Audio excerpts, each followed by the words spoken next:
Have you ever wondered the difference between a Grand Wagoneer and a Wagoneer? Well, in this video, we're gonna kind of unpack that.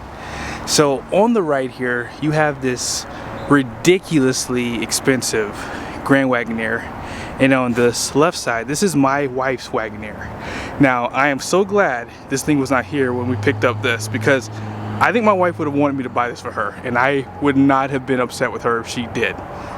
Don't get me wrong, the Wagoneer is loaded with a lot of features. But when you think about a Grand Wagoneer, especially a Series 3 like this one, think about flex. Let me tell you what I'm talking about here. So when you walk up to a Grand Wagoneer, this bad boy, do you see that? Do you see that? It literally just drops the running boards down before you even open the door. And did you hear that little hissing sound? Yeah, it'll lower down for you too. Now, really quickly, I have to point something out. This Wagoneer did not come standard with these grille inserts that are blacked out, nor did it come standard with these wheels. So these wheels are actually Grand Wagoneer wheels, as you can see. But I really wanted a nicer look for my wife's Wagoneer, so I did buy these. But they come as an option for the Series 3. But let's go ahead and just talk about the flex again. So again, this is not standard, and although this does look nicer, it still cannot compete with the Grand Wagoneer. Let's start off on the top here. So do you guys see this little insert here? This is like a heat extractor, more or less. You see that? Oh, by the way, the running boards went down on this side too. So this adds a nice little appearance to the Grand Wagoneer. On the Wagoneer, you don't have that. It's not even available on a higher Series 3 level either. That is an exclusive look for the Grand. Also, you have the dual beam LED headlights, and the grille is just a little bit more upscale, nicer. Like for example, you see how this grille kind of curves down right here? And you see how it's more pronounced for the grille inserts? And see how it has like the black inserts in between each slot. Just done extremely well. Also, the fog lights have the little rings around it. The attention to detail is ridiculous. And don't get me wrong, these headlights are pretty darn good, but it's just single beam. You just have a straight hood. The Wagoneer is actually spelled out on the hood. And it's just a little bit more basic. I mean, even down here on the fog lights, you know, it just has like a basic reflective style look compared to that projector style look. And like I said, most people probably could care less about anything I just said, because this thing is like $115,000. This was like $65,000. But you can clearly tell a huge difference in the overall appearance on the front of these SUVs. And I wish I had another Wagoneer here, because I wish you guys could have seen the wheels that came on ours. They weren't this nice. They were like 18-inch wheel. It was more tire than wheel almost. And that's not a bad thing unless it's just a plain old Jane old highway tire. But it does come standard with these 18-inch wheels on this one. Also take note of the running boards too. You have a fixed running board, and although they don't look bad, I do like the cleaner look that the Wagoneer gives you. It gives you that straight back look. It looks so stinking nice. They also give you that bronze accent on the emblems too. American flag is still there. And it's pretty nice on this side too. Nothing different on the mirrors, with the exception that you do have a camera on this side. You can see it right there. See the camera?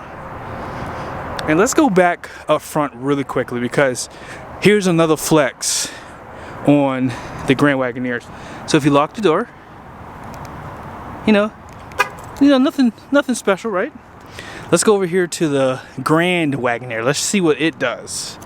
You ready for this? Check this out.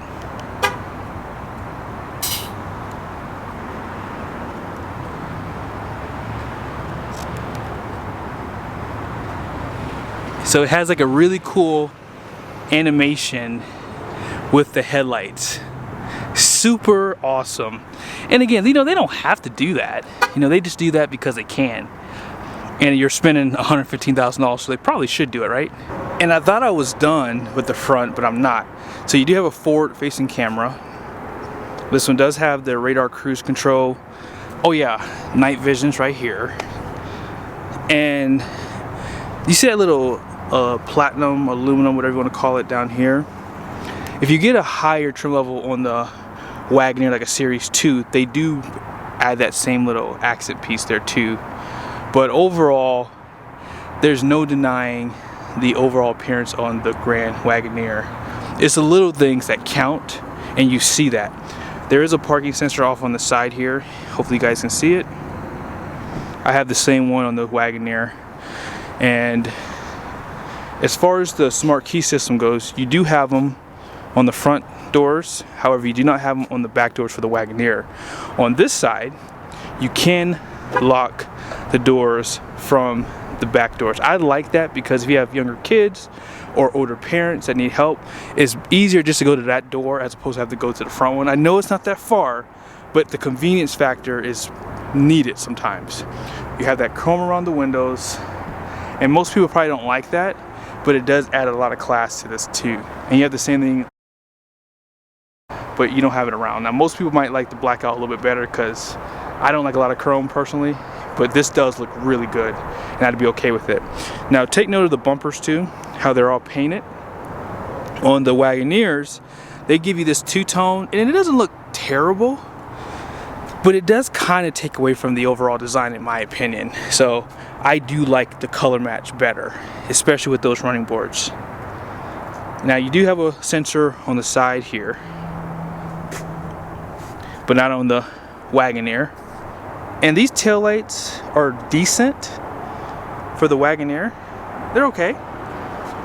But check them out on the Grand. Now you guys probably can tell they are fogging up. Hey, I've noticed that on mine too, as you guys just saw. I just noticed it, but it's pretty much the same down below with the exception of the gray trim piece on mine. But the tail lights really do look nice. Like, see that? And then they have like a brushed aluminum for the emblems, and I love the font that they give you too. There is a camera for your rear view mirror. I don't have that. And then backup camera right there that has a sprayer on it too. And they do cover up that class 4 receiving hitch on both.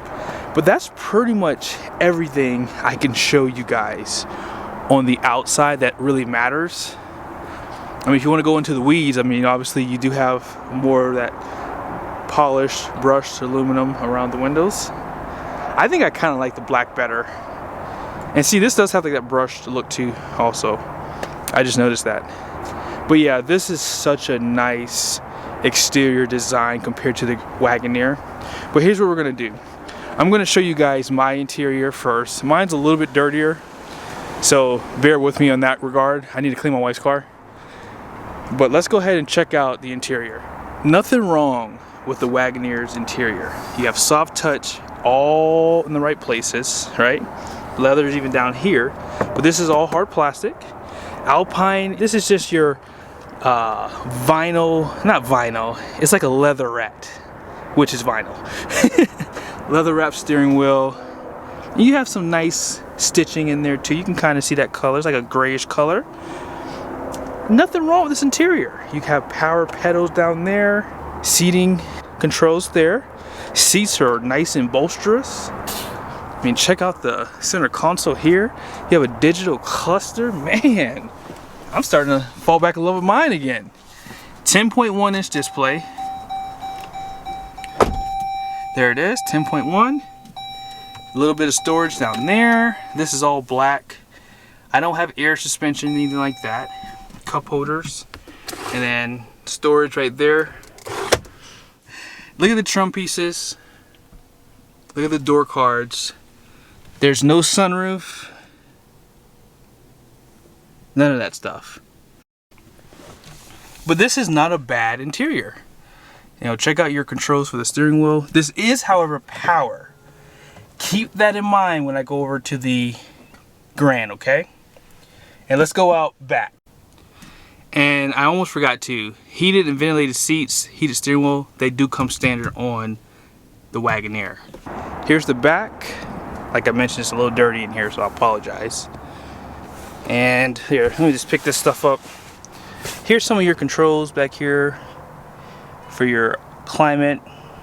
You have some air vents, 4 USBs, power plug on the left, and then you have like a direct current power plug. This is just your car plug that you're used to seeing. Provide those air vents on the sides too. Again, no sunroof, unfortunately. The seat does lunge forward. It's all manually operated. No surprise either here. You do have a power lift gate.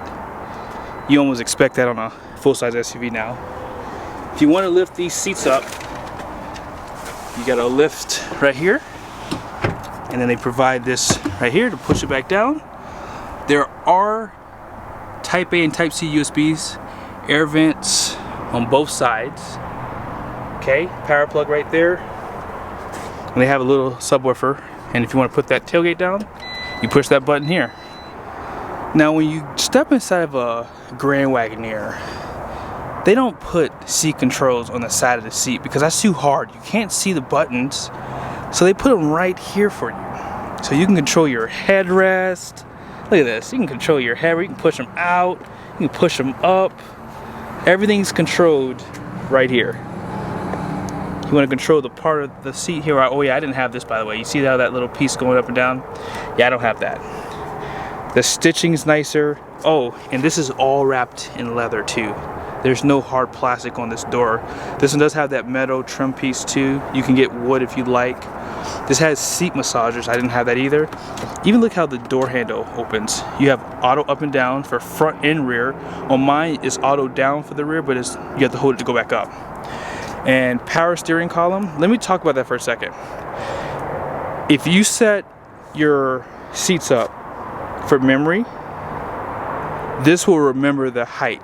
In the Wagoneer, it always goes up and you always have to constantly adjust it.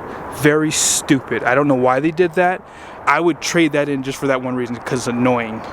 But you can actually adjust the headrest this way too. And they give you a little plate here that shows that you bought the Series 3. You spent all the money in the world. And let's check out this steering wheel too. This steering wheel does have the radar cruise control, as I mentioned, outside. So there's just a little bit more buttons, and it's just done nicely with the aluminum look. It says Grand Wagoneer, and you have that caramel stitching too. Let's go ahead and start it up. So, how many screens should a car have?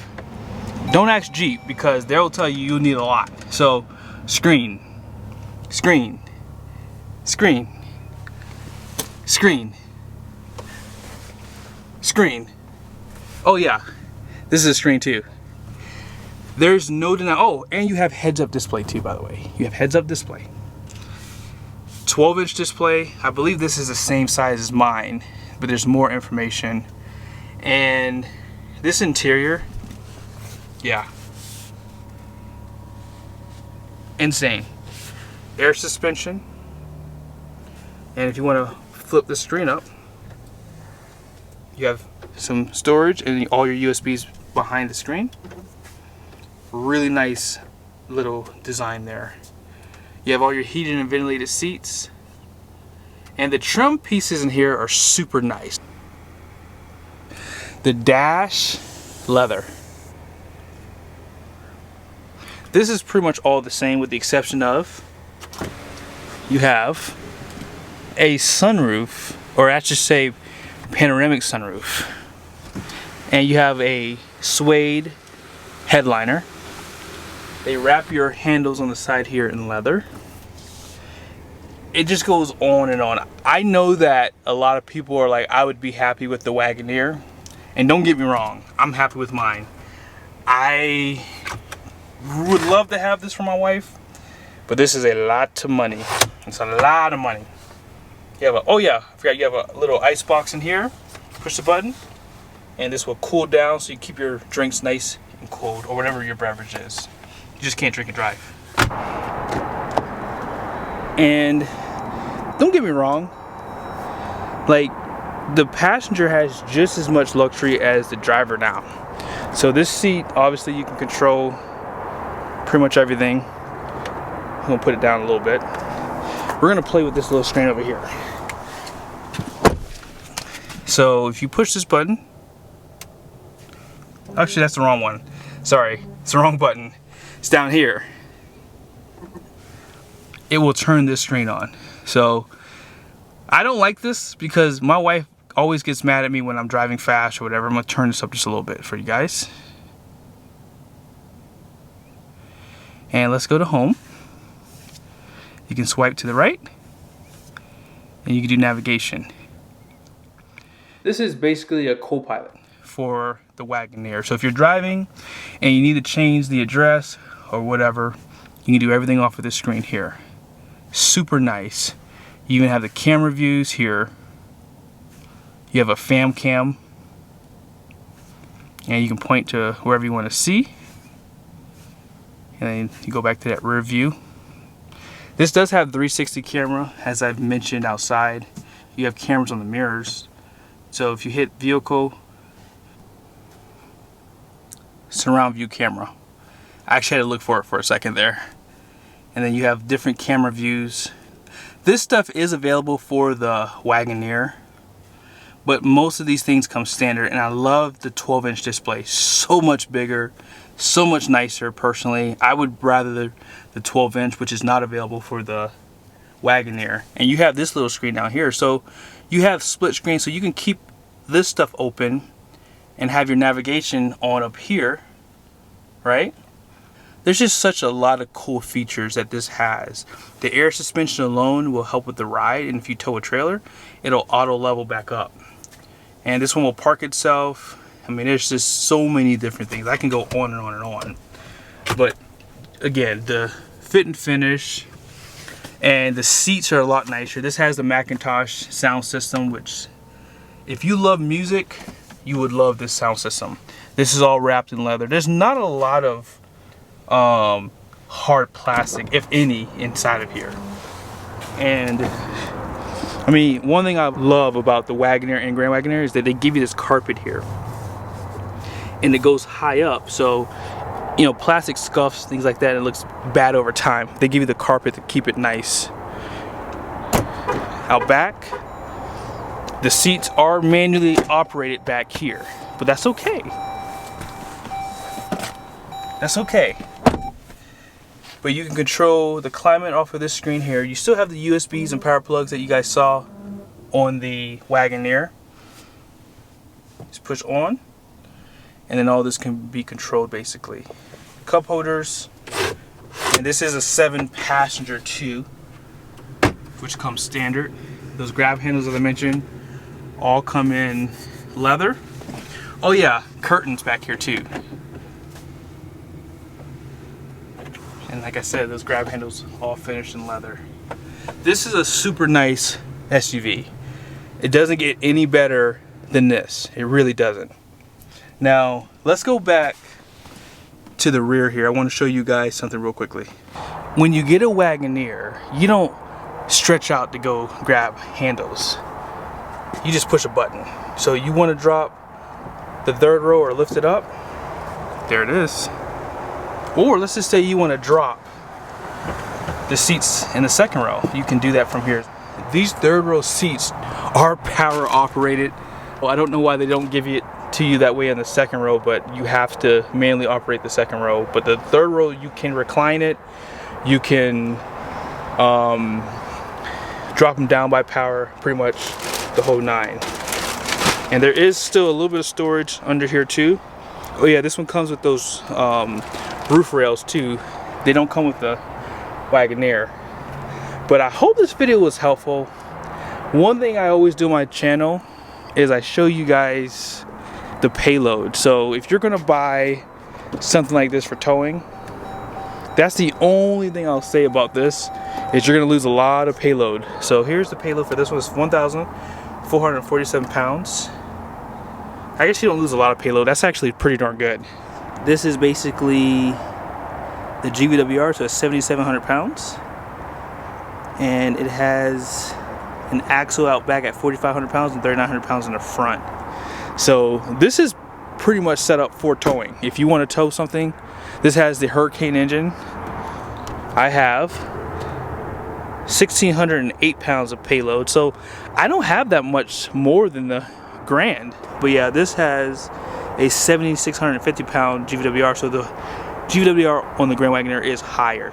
What I'm going to do, I didn't talk about engine choices in this video, but you now have a standard output Hurricane engine, and this has the high output Hurricane engine. But what I'm going to do is I'm going to do a comparison with the 5.7 V8 and the Hurricane to see which one can get better fuel economy. So be sure to check out the next video. I can't wait to go over the specs of this Hurricane. It's going to be my first time driving it, and I'll give you guys my impressions. So if you haven't done so yet, subscribe to the channel, support it. See you guys soon.